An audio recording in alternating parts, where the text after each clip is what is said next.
single drum spoke. 3 strikes. Loud, deep, final, the kind of sound that stops breath and stirs dust. The people of Luanda jumped, clapped, shouted joy. The next leader had been chosen, a rare thing, a holy thing.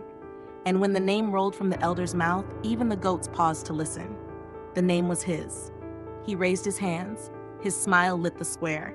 He didn't speak at first. He let the wind speak for him. Then the loudest cheer came from beside him. My brother, your crown shines on us both.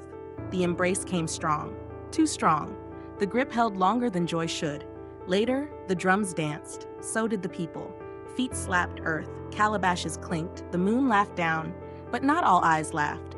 One pair followed him too closely, watched too long, not full of joy, full of something else. A silence that spoke louder than song. An old woman sat close to the fire, eyes on the smoke. Even ripe fruit falls if the wind is jealous. He heard it, said nothing, just nodded. Night grew deeper. Then came the scream. Not a celebration scream, not a dancing scream, a pain scream.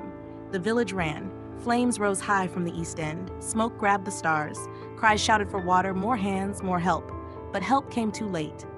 The hut was ash. The woman inside, gone. He stood frozen, one hand outstretched, the other clutching the cloth she made him wear for luck. The crowd looked at him, then at the ground, then at each other. Morning came like a punishment. Ash still smoldered. Tears had dried, but something else waited. A mark, carved deep into his door, twisted, sharp, strange. Old eyes widened. A child gasped, a curse symbol. Not just any one known only by dark callers, one the elders had buried long ago. The whispers rose like smoke. This is not fire, this is envy. Someone wants his crown. He spoke his joy too soon. And then from behind, the soft voice came again. It's just bad luck, brother. Let's not fear shadows. The smile was back, calm, clean. Too clean. He didn't answer. Just looked at the ashes, at the cloth in his hand, at the mark on the door, and at the eyes around him, watching, waiting. He stayed silent, but his silence was not empty. It was sharp. It was listening. The oracle had called him leader, but now someone else had called something darker. And he knew he wasn't just chosen, he was hunted. Let me know when you're... He walked through the market. Mothers bowed their heads. Elders raised their hands. Children ran behind him shouting, "Leader! Leader!" He smiled, small and shy, not proud, just thankful. At the yam stall, a woman gave him 2 extra tubers. For the road ahead, she whispered. His hand touched his chest. A quiet thank you. At home, the fire smoked gently. His mother stirred the pot. My son, stand straight like the baobab, she said. Greatness bends to no wind but listens to the earth. He nodded, chewing her words slowly. Then the laughter came. Too loud, too quick. The friend arrived with a clap on the back. My brother, they shout your name? Me? I just danced beside you. He laughed. They laughed. But the mother didn't. She watched the friend with eyes that had seen too much.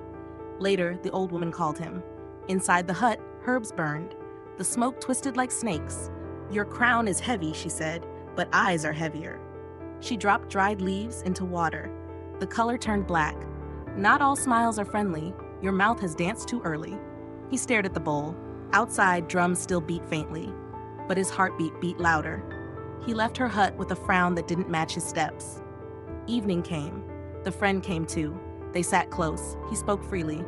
I want to bring water to the dry land, build a bridge by the river, maybe even open the granary early this year. Then he leaned in closer. There's a secret crowning ritual. The stone on the mountain, they say the spirit speaks through fire. The friend nodded, eyes bright, voice soft. You and I will rise together, my friend. I'll carry your drum if I must. He smiled again. The firelight danced on his face.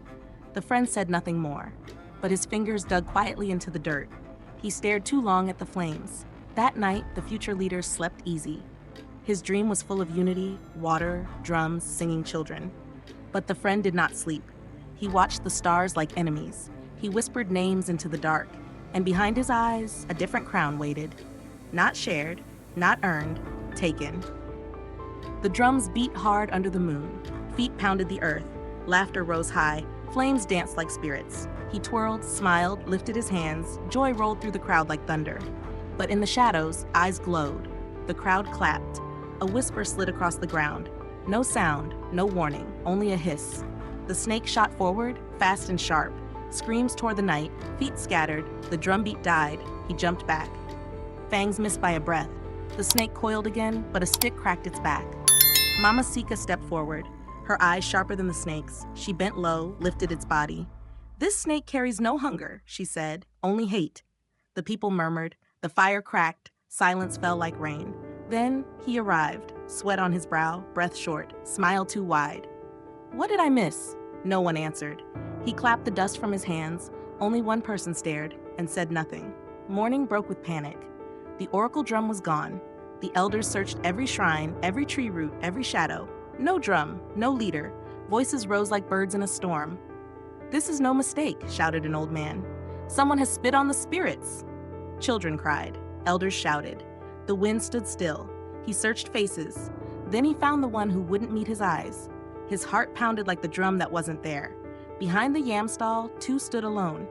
Only you knew about the mountain ritual. A long pause. "You think too much of yourself, leader." The voice was cold, dry, final.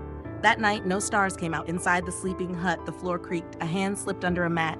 Wood met fingers, round, heavy, carved with sacred marks. A piece of the oracle drum. The world froze, but no sound came from his mouth. He wrapped it in cloth and walked into the night. No anger, only silence. The forest swallowed his footsteps. Deeper, darker, still. An old man waited where even birds would not go. Eyes white as cloud milk.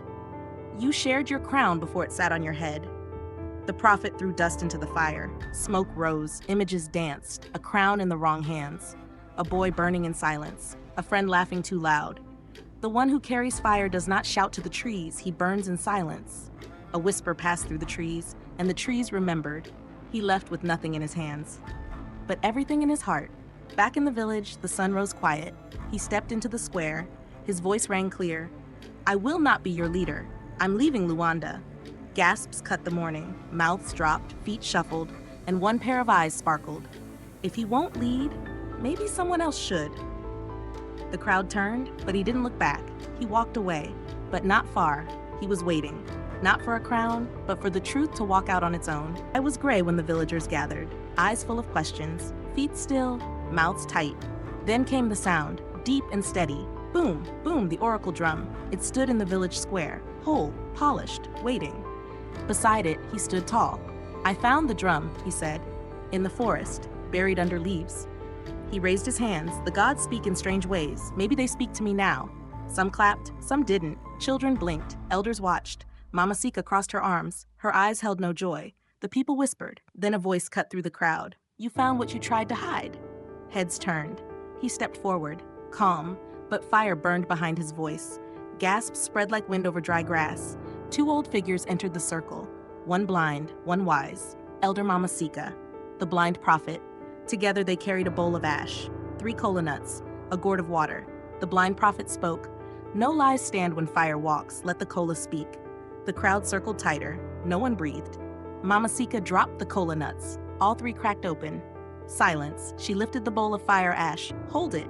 The hands trembled. Ash fell into his palms. At first, gray, then black. A hiss, a smoke, a smell of shame. People stepped back, eyes wide, feet unmoving. "Tell the truth, child," said the prophet. "I did it," came the whisper. "I took the drum." A pause. Then the voice rose. "You had everything. I had nothing."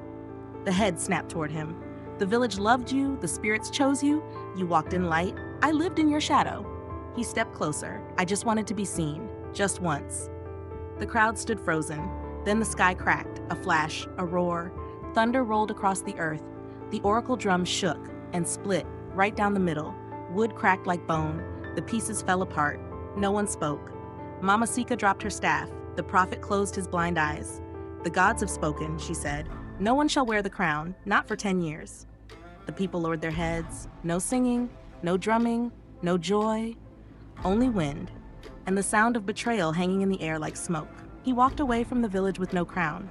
Dust clung to his feet. The drum on his back stayed silent, but his head stayed high. Children watched him disappear beyond the trees. He didn't look back. In the next village, they gathered around him. He told no one about Luanda. Just stories, just warnings. They called him the seed speaker. He carried no title, only lessons. "Plant your dream deep," he said. "Let it grow in secret." Children leaned in. Elders nodded slowly. "Not everyone wants fruit for you." He spoke it often. softly, strongly. Keep your seed in the soil until it grows strong. Far from him, another story drifted into the trees. He vanished after the ash-black truth. No one saw him again. Some say he walked into the dark hills. Others say the Shadow Clan found him. His name stayed in the wind, but not with pride. He was bright, whispered one. Until he burned, answered another. Back in Luanda, the elders sat long in silence. Then they built it. A smooth stone near the Oracle Grove. Cold, tall, strong. The stone of silence. No songs, no speeches, just breath and thought and stillness. Now when villagers feel joy rise in their chests, they walk to the stone. They bow their heads and ask the wind, is this the time to speak or the time to wait? Years passed. The oracle drum stayed silent. The village waited 10 long seasons. No crown, no leader, only patience, only memory, only truth. And when the drums returned, they were not for power, only honor, only peace. One day, long after the smoke had cleared, he returned, just once.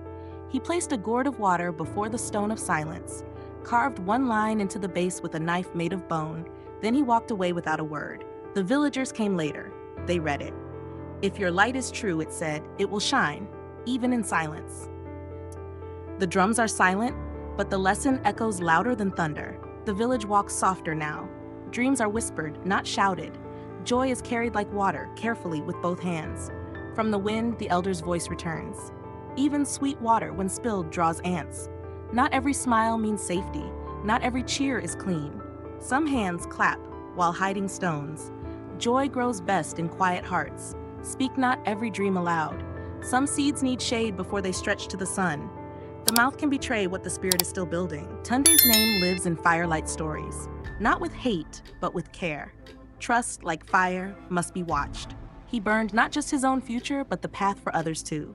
The crown was lost, but wisdom rose from the ashes. No one ruled, but the people learned. Even betrayal teaches. The oracle drum stayed cracked, but the village listened differently. Now before they share joy, they walk to the stone of silence. They close their eyes and ask, is my joy strong enough to stand in the sun? Because some joy is still ripening. And some ears are hungry, not happy. In silence, power learns to listen. In waiting, dreams grow strong bones. The path to greatness doesn't rush. It watches the road. It watches who walks beside you. And so, the final words fall soft as morning rain. Trust wisely. Share slowly. Even the wind listens before it moves.